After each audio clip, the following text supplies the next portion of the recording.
Hello students, आज के class में आप लोगों का स्वागत है। आज के क्लास में हम लोग कुछ न्यूमेरिकल प्रैक्टिस करेंगे फ्रॉम चैप्टर इलेक्ट्रिसिटी। क्लास 10 का जो चैप्टर है इलेक्ट्रिसिटी, उस चैप्टर से हम लोग कुछ न्यूमेरिकल प्रैक्टिस करेंगे। उससे पहले हम लोग कुछ फार्मूलाज के बारे में जानेंगे जिसको यूज़ करके आज हम लोग न्यूमेरिकल प्रैक्टिस करने वाले हैं।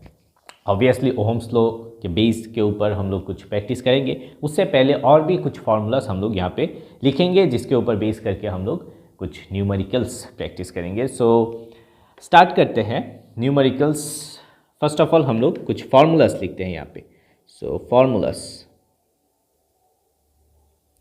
Different formulas. तो फर्स्ट ऑफ ऑल जो फार्मूला हम लोग को चाहिए होगा that is total charge equal to number into charge of electron. Okay, Q equal to NE। Q equal to NE। Q means total charge, N means number of electron और E क्या है? Electronic charge. सो यहाँ पे N क्या हो सकता है? N is always whole number, यानी कि 1 2 3 4 इस तरीके से होगा। नंबर ऑफ इलेक्ट्रॉन, जो नंबर ऑफ इलेक्ट्रॉन का नंबर क्या होता है? 1 2 3 या फिर 50,000 60,000 1,00,000। ऐसा तो नहीं होगा कि हाफ इलेक्ट्रॉन या फिर 1.6 इलेक्ट्रॉन फ्रैक्शन में कभी नहीं आ सकता। इसलिए जो n है वो ऑलवेज होल नंबर में आएगा, 1 2 3 4 लाइक दिस। और E का वैल्यू क्या होगा? E का वैल्यू ऑलवेज कांस्टेंट रहेगा, यानी कि चार्ज ऑफ इलेक्ट्रॉन जो है ऑलवेज कांस्टेंट रहता है, हम लोग को पता है। सो चार्ज ऑफ इलेक्ट्रॉन रहता है 1.6 इंटू 10⁻⁻19 कूलम्ब। ठीक है, ये जो पार्ट है हम लोगों ने लिखा, ये जो वैल्यू है वो वैल्यू आप लोग को याद रखना है ताकि हम लोग डायरेक्टली फार्मूला में यूज़ कर सकें। और ये ऑलवेज कांस्टेंट रहता है, एक ही सेम चार्ज रहता है। ठीक है, तो ये बन गया हम लोग का एक फार्मूला। नेक्स्ट फार्मूला आएगा potential difference equal to work done by charge. ठीक है, हम लोग को पता है कि पोटेंशियल डिफरेंस जो है कितना वर्क डन करना पड़ता है पर यूनिट चार्ज, तो definitely work done by charge. इसको भी हम लोग बॉक्स करके रखते हैं, इस फार्मूला को हम लोग यूज़ करेंगे। आफ्टर दैट और एक आ सकता है current equal to charge per unit time, that means Q/T। हम लोग यहाँ पे इसको भी बॉक्स करके देते हैं। Q/T means amount of charge flows पर unit time divided by time. Okay, work done का यूनिट क्या होता है? वर्क डन का जो SI यूनिट है यहाँ पे हम लोग लिख के देते हैं SI यूनिट। SI यूनिट्स किसका क्या होगा? V का होगा volt, volt means V। Work done का होगा जूल, देन चार्ज का तो हम लोग को पता है कूलम्ब। उसके बाद यहाँ पे SI यूनिट हो जाएगा, करंट का हो जाएगा एम्पेयर, A। टाइम का डेफिनेटली हम लोग सेकेंड में रखेंगे। ओके, तो ये पार्ट बन गया हम लोग का कुछ फार्मूलाज। और ओहम्स लॉ हम लोग को पता है V equal to IR, already हम लोग डिस्कस कर चुके हैं लास्ट क्लासेस में। Okay, V equal to IR। R का SI यूनिट क्या होगा? R का SI यूनिट है ohm, OHM, ohm. Okay, so इतना तक हम लोग को बहुत ये जो सभी फार्मूलाज ऑलरेडी हम लोग को पता है, जस्ट ये हम लोग के सामने, आंखों के सामने रहे ताकि हम लोग इसको लिख रहे हैं। इसी फार्मूला को यूज़ करके हम लोग न्यूमेरिकल्स प्रैक्टिस करेंगे 1 by 1। सो फर्स्ट न्यूमेरिकल की तरफ चलते हैं। यहाँ पे बोला है फर्स्ट न्यूमेरिकल क्या बोला है कि calculate the number of electrons in 1 coulomb, यानी कि चार्ज कितना दिया गया है? चार्ज दिया गया है 1 coulomb 1C। Number of electron निकालने के लिए बोला, यानी कि N इक्वल टू कितना। तो हम लोग कौन सा फार्मूला यूज़ करेंगे? Definitely this one, first formula, Q equal to N into E। तो Q equal to N into E और N equal to Q/E। Q का वैल्यू कितना है? 1 कूलम 1 डिवाइडेड बाय E का वैल्यू हम लोग को पता है 1.6 इंटू 10⁻⁻19।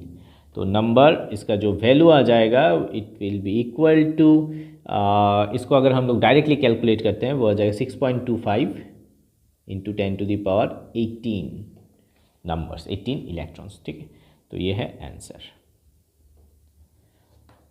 6.25 इंटू 10⁻18। आप लोग अगर कैलकुलेट करेंगे घर पे तो यही वैल्यू निकलेगा। वेरी सिंपल वे में छोटा सा एक न्यूमेरिकल हम लोग इजी वे में कर चुके हैं। तो चलिए नेक्स्ट प्रॉब्लम की तरफ। Question number 2, how much work is done, यानी कि वर्क डन हम लोग को निकालने के लिए बोला है।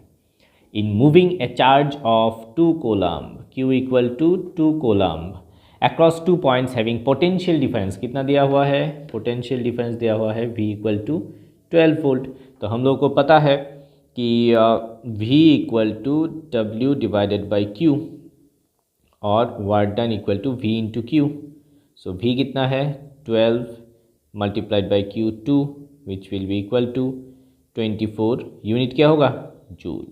दैट इज़ द आंसर, यानी कि 24 जूल का वर्क हम लोग को करना होगा अगर 2 कूलम्ब चार्ज को 12 वोल्ट बैटरी के अक्रॉस हम लोग को मूव करवाना पड़े। ठीक है, यह है आइडिया। चलिए बहुत इजी तरीके से हम लोग यूजिंग डायरेक्ट फार्मूलास हम लोग सॉल्व कर पा रहे हैं। थोड़ा डिफरेंट लेवल पे जाते हैं, नेक्स्ट क्वेश्चन की तरफ जाते हैं। An electric bulb draws a current of 0.25, that means current कितना है 0.25 एम्पियर फॉर 20 मिनट्स। अभी टाइम कितना दिया गया है, टाइम दिया गया है 20 minutes. Calculate the amount of charge that flows through the circuit, यानी कि Q इक्वल टू कितना, चार्ज कितना होगा, ये हम लोग को निकालने के लिए बोला। तो फर्स्ट ऑफ ऑल अगर हम लोग फार्मूलास पे जाएंगे तो ये वाला फार्मूला हम लोग यूज़ कर सकते हैं, I equal to Q by T. ठीक है ना, तो यहाँ पे Q निकालने के लिए बोला है टाइम। अभी टाइम को हम लोगों को ऑलवेज ध्यान में रखना है कि यहाँ पे 20 मिनट दिया हुआ है, इस मिनट वाला पार्ट को सेकंड में ऑलवेज कन्वर्ट करना है। सो 20 मल्टीप्लाइड बाई 60, 1200 सेकेंड। अभी हम लोग इजीली कर सकते हैं। फॉर्मूला क्या है, we know current equal to Q by T, तो और Q equal to I multiplied by टी। I का वैल्यू कितना है 0.25 मल्टीप्लाइड बाई 1200 सेकेंड। तो इसका जो वैल्यू आ जाएगा वो हो जाएगा डिवाइड बाई 4 करने से 300 coulomb. This is the ultimate answer. ठीक है, 300 कूलम्ब बहुत इजीली हम लोग कैलकुलेट कर पा रहे हैं क्योंकि फार्मूला ही इतना इजी है और न्यूमेरिकल प्रॉब्लम भी इजी है। इजी वे में अगर हम लोग समझेंगे तो इजी ही लगेगा, राइट। ओके, नेक्स्ट अभी का जो प्रॉब्लम्स हम लोग करने वाले हैं वो है based on ohm's law which is V equal to IR। इस फॉर्मूला को यूज़ करके हम लोग करेंगे। चलिए फर्स्ट क्वेश्चन को हम लोग देखते हैं। A simple circuit has a 24 volt battery and a resistor of 60, यानी कि V इक्वल टू 24 वोल्ट, उसके बाद रेजिस्टेंस दिया गया है 60 ohm. Okay, 60 ohm. What will be current in the circuit, current कितना फ्लो होगा। तो V इक्वल टू IR हम लोगों को पता है। So I equal to V divided by R। V कितना है 24 डिवाइडेड बाई R 60। इसको अगर हम लोग सिंप्लीफाई करेंगे 12, 2 से 30, देन 2 से 6, 2 से 15, ओके, 3 से अगर हम लोग काटेंगे 2, 3 से 5, 2 by 5 which is equal to 0.40, यानी कि okay 0.4 ampere. This is the answer. ये हम लोग का अल्टीमेट आंसर बन जाएगा। वेरी इजी है ओहम्स लॉ को यूज़ करके।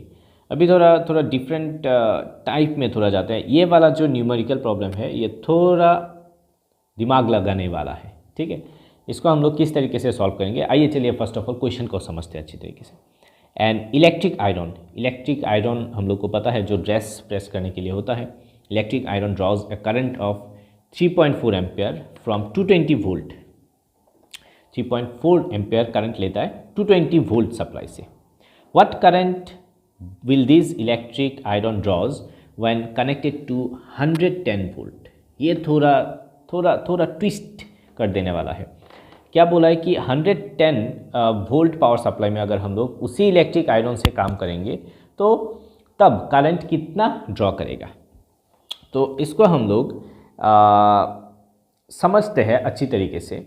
फर्स्ट ऑफ ऑल करंट कितना दिया गया है, I equal to 3.4 ampere, okay, and volt दिया गया है 220, पोटेंशियल डिफरेंस वोल्ट, ओके। तो अभी इलेक्ट्रिक आयरन जो है, इस इलेक्ट्रिक आयरन यहाँ पे दो केस दिया गया है। फर्स्ट केस में क्या बोला है कि 220 वोल्ट में लगाया गया है, सेकंड केस में क्या बोला है कि 110 वोल्ट में इसको यूज़ कर रहे हैं हम लोग। यहाँ पे दो अलग अलग केस है, बट एक चीज़ आप लोगों को ध्यान में रखना है कि व्हाट विल, क्वेश्चन को ध्यान से पढ़िए, what current will this electric iron, देखिए this electric iron, it means what, electric iron change नहीं हुआ है, ठीक है। उसी इलेक्ट्रिक आयरन को, इस बात में बहुत दम है, उसी इलेक्ट्रिक आयरन को हम लोग यूज़ कर रहे हैं कहाँ पे, 110 वोल्ट पे। यानी कि इलेक्ट्रिक आयरन चेंज नहीं हो रहा है। इसका मतलब क्या, इसका कौन सा चीज़ जो है वो चेंज नहीं होगा। करंट चेंज हो सकता है, पोटेंशियल डिफरेंस चेंज हो सकता है, बट उसका जो रेजिस्टेंस है, रेजिस्टेंस सेम रहेगा, रेजिस्टेंस, क्योंकि रेजिस्टेंस जो है उसका हीटर का फिलामेंट का होता है, तो फिलामेंट तो चेंज ही नहीं हो रहा है, यानी कि रेजिस्टेंस दोनों केस में सेम रहेगा। तो इसी क्लू को हम लोग को यहाँ पे यूज़ करना है। तो फर्स्ट ऑफ ऑल जो गिवन दिया गया है वहाँ से रेजिस्टेंस हम लोग निकालते हैं। तो V equal to I R, समझ में आ रहा है किस तरीके से हम लोग सॉल्व कर रहे हैं। तो यहाँ से R equal to V by I, V कितना है 220 डिवाइडेड बाई 3.4, इतना ओहम हम लोग रख देते हैं क्योंकि इसका कैलकुलेशन बाद में करेंगे। तो रेजिस्टेंस क्या है, इतना। अभी ये फर्स्ट केस का है, ओके, यहाँ पे फर्स्ट केस लिखते हैं। अभी सेकंड केस में क्या बोला है, सेकंड केस में बोला है V कितना हो गया 110 वोल्ट। करंट हम लोग को नहीं पता, करंट निकालना है। जो चीज़ इन दोनों केस में लिंक करेगा वो है रेजिस्टेंस। हम लोग रेजिस्टेंस को यहाँ पे क्या कर सकते हैं, सेम रख सकते हैं, यानी कि रेजिस्टेंस गिवन हम लोग यहाँ पे निकाले हुए हैं 220 डिवाइडेड बाई 3.4 ओम, ओके। इसी को यूज़ करके again V equal to I R और I equal to V divided by R। तो V कितना है 110 डिवाइडेड बाई R कितना हो जाएगा 220, ऊपर उठ जाएगा 3.4। तो इसको काटिए, यहाँ पे 2 आ जाएगा, यहाँ पे आ जाएगा 1.7। तो करंट कितना आ जाएगा, करंट का वैल्यू आ जाएगा 1.7 एम्पियर। इज़ दिस क्लियर, यहाँ पे देखिए क्लियर है, यही आंसर है, ठीक है। यहाँ पे आंसर को हम लोग थोड़ा हाईलाइट करके देते हैं ताकि आप लोग समझ सकें। This is the answer and यहाँ पे this is the answer, okay. So उसी क्वेश्चन को हम लोग थोड़ा देखते हैं किस तरीके से किया है। हम लोग क्या किया है, हम लोग रेजिस्टेंस को यहाँ पे, रेजिस्टेंस को बकरा बना दिया है। उसी रेजिस्टेंस को बकरा बना के क्या किया, रेजिस्टेंस को इक्वल करके हमने दोनों केस में, ये वाला एक केस है और ये वाला सेकंड केस है, इन दोनों केस में हम लोगों ने क्या किया, यूज़ कर दिया, ठीक है। सो इस तरीके का न्यूमेरिकल प्रॉब्लम को इसी रेजिस्टेंस से ऑलवेज याद रखना है कि रेजिस्टेंस, जनरली जो रेजिस्टेंस होता है उसको यूज़ करके हम लोग करते हैं। चलिए next and last, this one is the last, okay. Question में क्या बोला है कि व्हेन ए 12 वोल्ट बैटरी, तो हम लोग गिवन लिख लेते हैं V equal to 12 volt, okay, connected across an unknown resistance, there is a current of, current कितना है भाई, करंट है 2.5 मिली एम्पियर, सोचने वाला बात है। In the circuit calculate the value of resistance. Milliampere को ऑलवेज ऐसा यूनिट में लेना है, इसको हम लोग कैसे लेते हैं 10 टू द पावर -3 इंटू करके, तो ये एम्पेयर में कन्वर्ट हो जाता है। यही चीज़ आप लोगों को यहाँ पे याद रखने वाला है। अगर यहाँ पे 2.5, न्यूमेरिकल बहुत ही सिंपल है, फॉर्मूला बेस्ड है, 2.5 अगर आप लोग यूज़ करेंगे मार्क्स नहीं मिलेगा, यानी कि गलत हो जाएगा। आप लोगों को एम्पेयर में कन्वर्ट करना है। तो V equal to I R, R निकालने के लिए बोला है R equal to V by I, V कितना है 12 डिवाइडेड बाई I कितना है 2.5 इंटू 10 टू द पावर -3, तो यह आ जाएगा 12 डिवाइडेड बाई 2.5 और ऊपर हो जाएगा 10⁻³ तो इसका कैलकुलेशन हम लोग कैलकुलेटर यूज़ करके ही करते हैं। ओके, चलिए कैलकुलेटर को अगर हम लोग यहाँ पे यूज़ करते हैं, इधर गया कैलकुलेटर,